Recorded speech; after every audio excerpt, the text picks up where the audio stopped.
Casting a Kathryn Bigelow film is both a challenge and a gift because everybody wants to be in a Kathryn Bigelow film.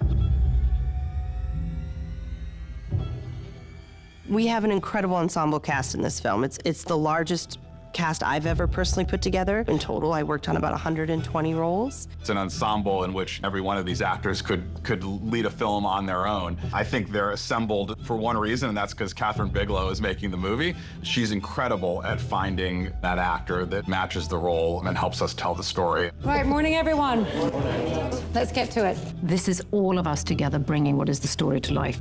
Rebecca is one of those really rare, phenomenal talents. Strong, intelligent, gravitas, human, and she just took this part, internalized it, and owned it. She was able to encompass the universe of this character from a very authoritative figure to a mother on the verge of maybe risking all of humanity. Go west as fast as you can. I'll call you, I love you.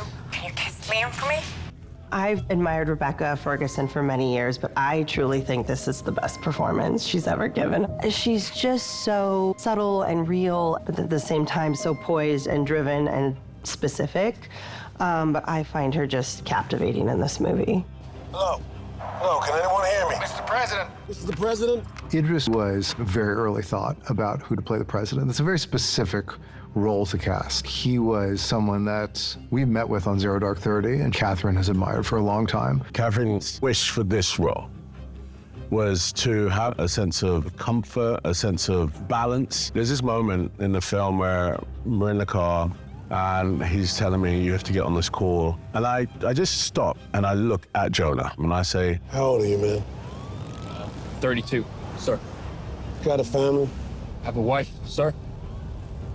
it's the human moment. It's, this is what the guy's thinking about. This is insanity, okay? No, sir. This is reality. Tracy Letts was one of the roles that we talked about one person, and we landed on Tracy quite quickly because you needed the balance of somebody who feels very down to earth, but also this incredibly strong and assertive and articulate, intelligent actor. And he just naturally had all of those things. Tracy had the burden of leading the conference call in terms of the complexity of different people on different sets. Tracy was sort of the anchor of it. In a sense, everything we do in a House of Dynamite is a phone call. We're just dealing with a computer, a screen, a microphone. So it's a fucking coin toss? That's what $50 billion buys us? We were talking about hitting a bullet with a bullet. We were all in different stages. Yeah, so it was 3 sort of hubs. So when they were in Stratcom, I was in PIOC. We had all these people all over the place. And the beautiful thing, too, to know about the featured people in Stratcom and in the Situation Room, everyone around our main players, the vast majority of them have military experience. So they were there doing what they would do at Stratcom. They were doing their job.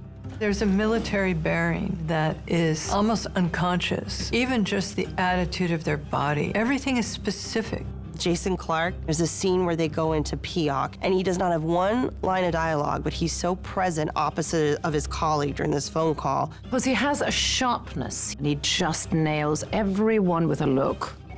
Our job is not to solve the puzzle, it is to find the pieces, send it up the chain. Because we're jumping from these different vignettes and different sets quite quickly, and they overlap via video. We had to make sure everyone's not only visually distinct from one another, but energy, acting-wise, they stand out. And it was just like a big puzzle to put together.